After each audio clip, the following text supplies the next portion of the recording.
Coba lihat, di sekeliling kita banyak sekali energi. TV, lampu, kipas angin membutuhkan listrik untuk menyala. Ibu juga membutuhkan gas untuk memasak. Mobil dan motor juga membutuhkan bensin untuk dapat bergerak. Sepeda juga membutuhkan energi untuk bisa bergerak. Dari mana? Ya, dari tenaga kayuhan kamu. Ketika kamu makan, kamu juga mendapatkan energi yang bisa kamu gunakan untuk bermain maupun belajar. Seperti yang kamu lihat, energi sangat penting untuk kehidupan kita. Tapi tahukah kamu bahwa hampir semua sumber energi yang kita gunakan sekarang didapat dari bahan bakar fosil seperti batu bara, minyak bumi, dan gas alam. Jutaan tahun yang lalu, bahkan sebelum dinosaurus ada, di bumi terdapat makhluk hidup. Mereka menyerap sinar matahari dan menghasilkan energi lewat fotosintesis. Ketika mati, lalu mereka tertimbun ke dasar laut, dan energi tersebut masih tersimpan di dalam jasad mereka. Jutaan tahun kemudian, energi dari sinilah yang kita pakai saat ini dalam bentuk batu bara, minyak bumi, dan gas alam. Pemakaian bahan bakar fosil ini punya dampak buruk bagi bumi kita karena akan menghasilkan polusi yang dapat mencemari udara, air, dan tanah kita. Dan juga membuat bumi kita semakin panas.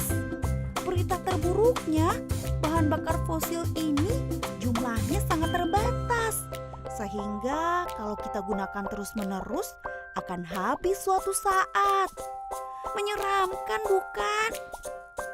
Untungnya sekarang sudah ada yang namanya sumber energi terbarukan, yaitu sumber energi yang tersedia dari alam dan dalam jangka waktu yang relatif panjang.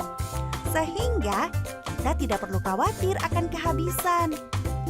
Yuk kita kenali sumber energi ini satu persatu. Energi surya. Tahukah kamu, ternyata sinar matahari selain sering digunakan ibu untuk menjemur baju, dapat kita manfaatkan sebagai sumber energi.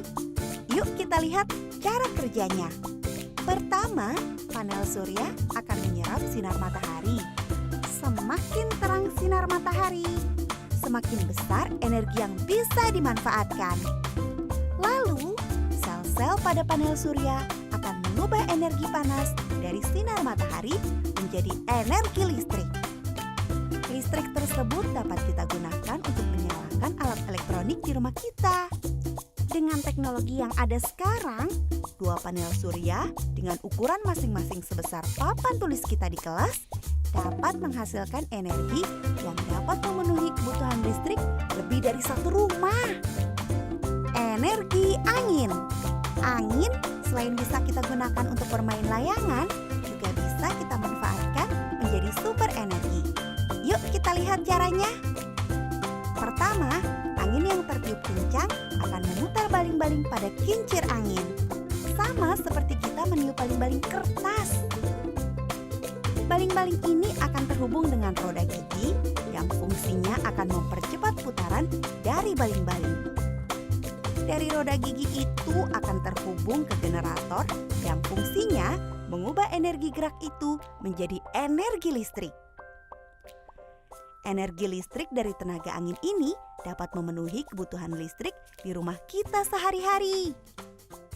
Energi arus air. Di sungai, selain kita bisa bermain air dan berenang, ternyata juga bisa dimanfaatkan menjadi energi listrik. Gimana sih caranya? Energi dari arus air ini menggunakan tenaga air sebagai penggeraknya, seperti dari sungai atau danau. Arus air ini akan memutar kincir air. Kincir air ini akan terhubung ke generator yang fungsinya mengubah energi gerak itu menjadi energi listrik. Energi listrik dari tenaga air ini dapat digunakan untuk memenuhi kebutuhan listrik di rumah kita. Energi biomasa. Energi biomasa ini artinya energi yang bersumber dari makhluk hidup. Banyak sekali sumber energi biomasa ini. Contohnya, kotoran hewan ternak, limbah pertanian, limbah hutan, sampah sisa makanan. Kok bisa ya? Yuk kita lihat cara kerjanya. Pertama, kotoran hewan ternak, limbah pertanian, atau sampah sisa makanan tersebut dikumpulkan dalam sebuah tabung.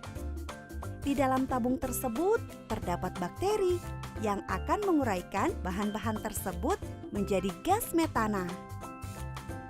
Gas metana ini akan ditampung pada tabung penyimpanan gas yang siap menjadi bahan bakar, seperti untuk memasak dengan kompor atau menjadi energi listrik yang dihasilkan lewat generator. Lalu, bahan sisa proses ini pun dapat dimanfaatkan menjadi pupuk untuk menyuburkan tanaman. Sangat bermanfaat ya. Jadi, banyak sekali kan sumber energi terbarukan di sekitar kita? Jika kita bisa memanfaatkan semua itu dengan baik, bukan tidak mungkin di masa depan kita tidak lagi bergantung dengan energi dari bahan bakar fosil. Sehingga sambil menikmati energi listrik yang dihasilkan, bumi kita pun juga akan lebih terjaga. Seru kan teman-teman? Yuk kita belajar lebih giat lagi agar di masa depan kita bisa mengelola energi-energi terbarukan ini dengan semakin baik.